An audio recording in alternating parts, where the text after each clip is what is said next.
संत मरकुस रचित सुसमाचार अध्याय 9 1 से 50। यीशु ने उनसे कहा, मैं तुमसे सच कहता हूँ कि यहाँ खड़े लोगों में कुछ ऐसे भी हैं जो मरने से पहले परमेश्वर के राज्य को सामर्थ सहित आते देखेंगे। 6 दिन बाद यीशु पतरस, याकूब और यूहन्ना को साथ ले गया और उन्हें एक ऊंचे पर्वत पर अकेले ले गया। वहां उसके सामने उसका रूपांतरण हुआ। उसके वस्त्र ऐसे उजले हो गए जैसे कि कोई व्यक्ति पृथ्वी पर नहीं धो सकता। वे बहुत चमकदार हो गए और उनके सामने मूसा और एलिय्याह प्रकट हुए। वे यीशु से बात कर रहे थे। पतरस ने यीशु से कहा, गुरु, यहाँ होना हमारे लिए कितना अच्छा है। हम 3 झोंपड़ियां बनाएं, एक तेरे लिए, एक मूसा के लिए और एक एलिय्याह के लिए। क्योंकि वह यह नहीं जानता था कि क्या कहे, क्योंकि वे बहुत डर गए थे। तब एक बादल ने उन्हें ढक लिया और बादल से एक आवाज आई, यह मेरा प्रिय पुत्र है, इसकी सुनो। उन्होंने अचानक चारों ओर देखा और किसी को नहीं देखा, केवल यीशु उनके साथ था। जब वे पहाड़ से नीचे आ रहे थे, यीशु ने उन्हें आज्ञा दी कि वे जो कुछ देखा है उसके बारे में किसी को न बताएं, जब तक कि मनुष्य का पुत्र मृतकों में से न जी उठे। वे इस बात को अपने मन में रखते हुए एक दूसरे से पूछते रहे कि मृतकों में से जी उठना क्या है। उन्होंने उससे पूछा, शास्त्री क्यों कहते हैं कि पहले एलिय्याह को आना चाहिए? उसने उत्तर दिया, एलिय्याह सचमुच पहले आता है और सब कुछ ठीक करता है। पर मनुष्य के पुत्र के बारे में क्यों लिखा है कि वह बहुत दुख उठाएगा और तुच्छ जाना जाएगा? पर मैं तुमसे कहता हूँ, एलिय्याह आ चुका है और लोगों ने उसके साथ वैसा ही किया जैसा उन्होंने चाहा, जैसा कि उसके बारे में लिखा गया है। जब वे शेष चेलों के पास आए तो उन्होंने एक बड़ी भीड़ को उनके चारों ओर पाया और कुछ शास्त्रियों को उनके साथ वाद विवाद करते देखा। जैसे ही लोगों की भीड़ ने यीशु को देखा, वे बहुत चकित हुए और उसकी ओर दौड़े और उसे नमस्कार किया। यीशु ने उनसे पूछा, तुम उनसे क्या वाद विवाद कर रहे हो? भीड़ में से एक ने उत्तर दिया, गुरु, मैं अपने पुत्र को तेरे पास लाया हूँ जिसमें गूंगी आत्मा है।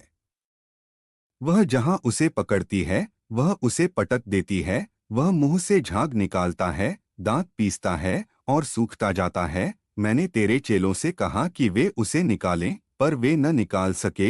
यीशु ने उत्तर दिया, अरे अविश्वासी पीढ़ी, मैं कब तक तुम्हारे साथ रहूंगा? मैं कब तक तुम्हारी सहन करूं? उसे मेरे पास लाओ। वे उसे उसके पास लाए और जब आत्मा ने यीशु को देखा तो वह लड़के को जोर से झकझोरने लगी। वह जमीन पर गिर पड़ा और लौटने लगा और मुंह से झाग निकालने लगा। यीशु ने उसके पिता से पूछा, यह कब से उसके साथ है? उसने कहा, बचपन से। यह आत्मा उसे बार बार आग और पानी में फेंकने की कोशिश करती है ताकि उसे नष्ट कर दे। पर यदि तू कुछ कर सकता है तो हम पर तरस खाकर हमारी सहायता कर। यीशु ने उससे कहा, यदि तू कर सकता है, विश्वास करने वाले के लिए सब कुछ संभव है। लड़के के पिता ने तुरंत पुकार कर कहा, हे प्रभु, मैं विश्वास करता हूँ, मेरी अविश्वास में सहायता कर।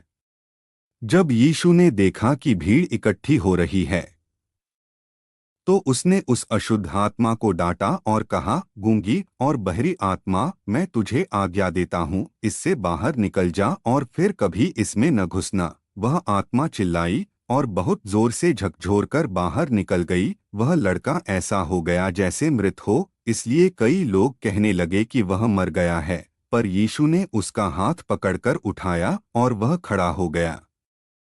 जब यीशु घर में आया तो उसके चेलों ने उससे अकेले में पूछा, हम उसे क्यों नहीं निकाल सके?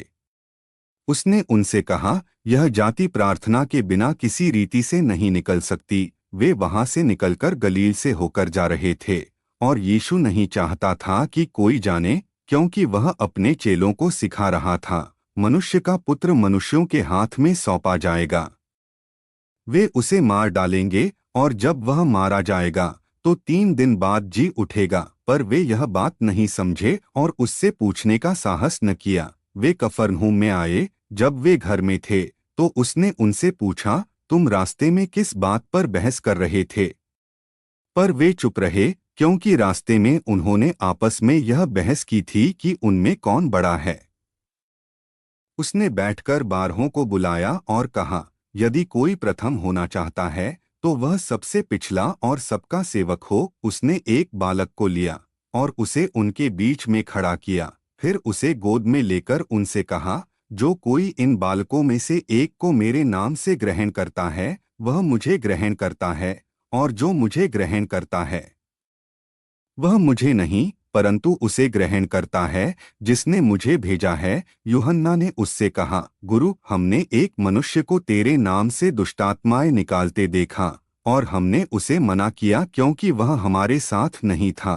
पर यीशु ने कहा, मत रोको, क्योंकि कोई भी जो मेरे नाम से सामर्थ का काम करता है वह शीघ्र ही मेरी निंदा नहीं करेगा। जो हमारे विरोध में नहीं वह हमारे पक्ष में है। जो कोई तुम्हें मेरे नाम से पानी पिलाता है क्योंकि तुम मसीह के हो, मैं तुमसे सच कहता हूँ, वह अपना प्रतिफल कभी नहीं खोएगा।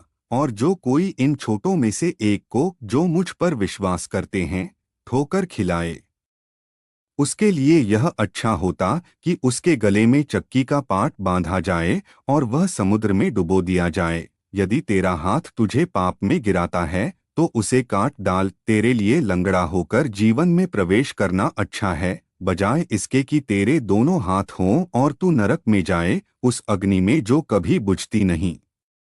और यदि तेरा पाँव तुझे पाप में गिराता है तो उसे काट डाल। तेरे लिए लंगड़ा होकर जीवन में प्रवेश करना अच्छा है, बजाय इसके कि तेरे दोनों पाँव हों और तू नरक में डाला जाए। और यदि तेरी आँख तुझे पाप में गिराती है तो उसे निकाल फेंक। तेरे लिए एक आँख वाला होकर परमेश्वर के राज्य में प्रवेश करना अच्छा है, बजाय इसके कि तेरी दोनों आँखें हों और तू नरक में डाला जाए। वहाँ उनका कीड़ा नहीं मरता और न आग बुझती है। हर कोई आग से नमक किया जाएगा। नमक अच्छा है, पर यदि नमक का स्वाद जाता रहे तो तुम उसमें फिर नमकपन कैसे लाओगे। अपने आप में नमक रखो और एक दूसरे के साथ मेल में रहो। यह प्रभु का सुसमाचार है। आमीन।